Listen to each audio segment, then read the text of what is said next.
SMSs wanauliza cost of living, Your Excellency.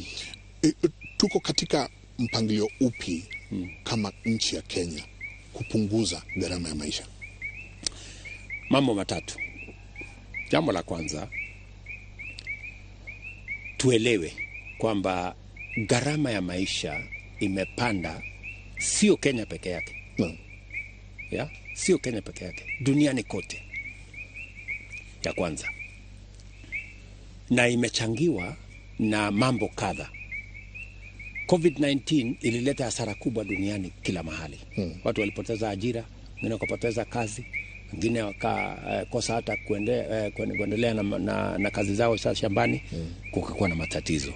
Ya pili, fertilizer ambayo tumekuwa tukiagiza kutoka nchi ya Russia-Ukrain, grains ambazo tumekuwa tukiagiza pia zikapanda bei kwa sababu ya ile vita iko huko, ikazuia. Umesikia kitu inaitwa the grain deal, yes, ya Black Sea, ikaleta matatizo. Hiyo ni moja. Hapa Kenya, kwa sababu ya kukosa kupanga, na ndio nilikuwa nakueleza, hatukusupport wakulima wetu. Ndio shida ikatokea kwa sababu ya mbolea kupanda bei. Wakulima hawakuweza kulipa kununua ya kutosha. Ile production yetu ikaenda chini by almost 10 million bags. Ndio ikasababisha gharama hapa Kenya kupanda hata zaidi kuliko nchi zingine. So, ni nini tumefanya kama serikali? Ya kwanza, vile nilikuambia, tumesema we must support production. Ndio tumeenda kwa wakulima wetu, and mimi nafurahia wakulima wetu ni watu wazalendo. Wamefanya kazi ambayo sijawahi kuiona kwa sababu tumewasupport. Hiyo ni moja, production. Jambo la pili, mambo ya stima. Tumetatua matatizo iko pale Kenya Power, kwa sababu Kenya Power iko na monopoly status. Tumeketi chini na development partners na tumekubaliana vile tutatatua matatizo ya Kenya Power. Hii ni matatizo ya karibu miaka 20. But we are going to sort it out this time round. Jambo la tatu, tumekubaliana ya kwamba hatutaki kuendesha nchi yetu kwa madeni, na tunataka ile ushuru ambayo Wakenya wote wanalipa.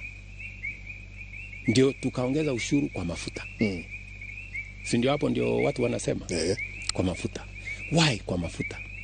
Two things. Kwa sababu tunataka ushuru ambayo haiumizi mtu mmoja. Hii mzigo lazima tubebe sisi wote. Lakini pia tumefanya mambo kadhaa ili kuhakikisha kwamba hiyo shida it doesn't affect as many people. Ndio tukasema tuondoe ushuru kwa mambo ya gas. Gas unakubali, wananchi wote wanakubali, bei ya gas tumeiteremsha chini. Namba ya pili, tumeondoa ushuru kwa mambo ya petroleum levy. Yes. Tumeondoa ushuru kwa mambo ya IDF. Kwa sababu tunatafuta pia mahali tunaweza kubalance. Especially mahali mwananchi wa kawaida anaweza akapata kuumia. So hiyo ni mambo tumepanga, na ni kwa sababu we must balance between our ability to support our economy and also manage the cost of living.